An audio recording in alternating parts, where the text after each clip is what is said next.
Welcome back to Alpha Tactics. So today we've got kind of a cool one. So this is a 338 Lapua Magnum round.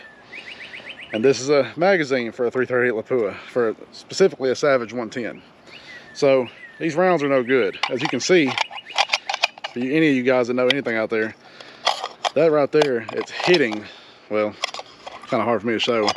Right there, it's kind of, I grabbed one of the wrong ones, I guess. But anyways, they're too long. So these projectiles are not seated correctly on these, which makes this not a safe round to fire.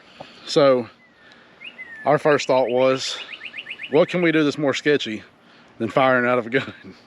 So here's what we got. I've got 7 of them taped to the steel target right here.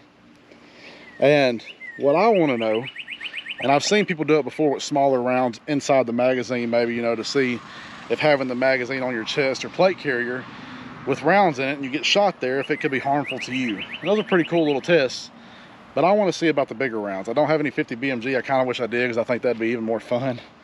But we want to try it with the 338. So I'm going to shoot it with my 10-22. We're going to step back a little bit of ways, because just in case these projectiles start flying out of here, if in case, you know, that round ignites that powder, we want to be a little bit of a safe direction away from it. So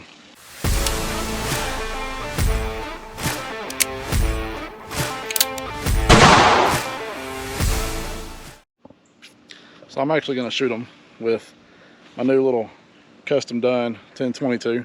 Got a kid barrel on there. It's pretty nice, pretty accurate little 22 for sure. But I think these 22's got plenty of power to pierce one of those rounds. So we're about 25 yards away from it. I think we'll be fine right here. See if I can hit one of these bad boys.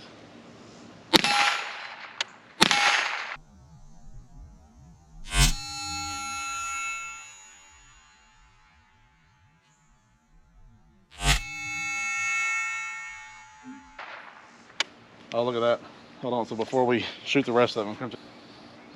All right, so if you can see, it's not necessarily hot, but you can definitely see powder falling out of there, which actually, there's a little hole.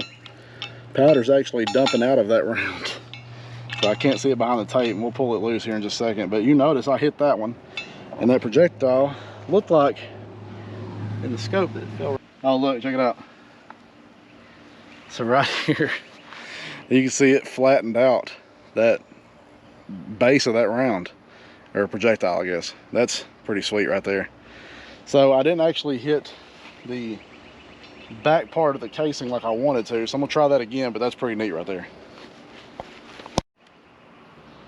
Go for another one. I'll back this zoom off a little bit.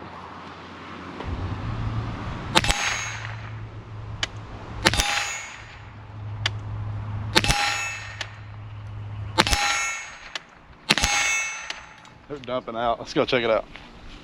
So right off the bat, I don't see any like burn marks on the plate here, so that leads me to believe that they're not actually igniting. And when I take a look at some of these down here, it looks like it might burn off right as soon as it leaves, but that's about it. And you can definitely tell there's just a little bit of powder left in here, and bullet fragments, little pellets of powder. That's pretty neat though. I was kind of surprised. You can kind of tell there's no projectiles in these anymore. So I don't know if it's enough to ignite it and remove the, I guess, let it kind of shoot out of there, but it really seems like they're just kind of falling out. You can kind of tell that one has a little bit of a dent to it. So it's pretty neat, I guess, but I guess that shows that they're not seated in there like they're supposed to be. So I think this one just caught a little bit of the debris from another round, kind of chipped it right here, but it didn't come apart. So, well, it's not as exciting as I was hoping it would be, but cool little experiment, I guess. If you shoot your rounds, some of the bigger ones, it doesn't explode, kind of just tears it up and lets the projectile fall out of it, at least with damaged ones. So maybe we'll shoot some good ones if we can get some more and, you know, swallow our pride, because they're about $5 a round. So anyways, pretty cool little I guess experiment there. Thank you guys for watching. We appreciate the support, and we'll see you in the next one.